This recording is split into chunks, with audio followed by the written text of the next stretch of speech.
let's go to how much trouble are Cincinnati and the Rams in. I'm going to take Cincinnati for a second, Myles, and I want you to take the Rams. And I'm going to tell you what really worried me about the Bengals on Sunday. And okay, look, I know that the strength of the Pittsburgh Steelers is in their defensive front, and that's pre the loss of TJ Watt, okay? But the strength is in the front. But with the caving in of an offensive line that the Bengals spent so much time and free agent money and so much of their cap, this is what they wanted to fix in the offseason. And when I saw that game against Pittsburgh, they have not fixed that line. And to go forward knowing that your whole franchise and the future of your franchise is Joe Burrow, if he has to run for his life and get as much pressure as he had on Sunday, because quite honestly, that looked to me as much pressure as Burrow was under in the Super Bowl, they're in big, big trouble. I think turning it over 5 times, total outlier.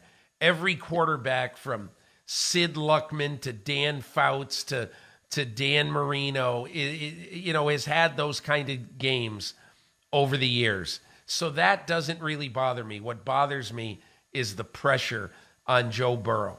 What bothers you about the Rams coming off the Thursday night game? Well, I would say much the same. It's the pressure, right? I mean, Buffalo was able to generate so much pressure with just 4 guys on Matthew Stafford. And when that happens, you see the result, right? The Rams could not get anything going offensively, particularly in that second half.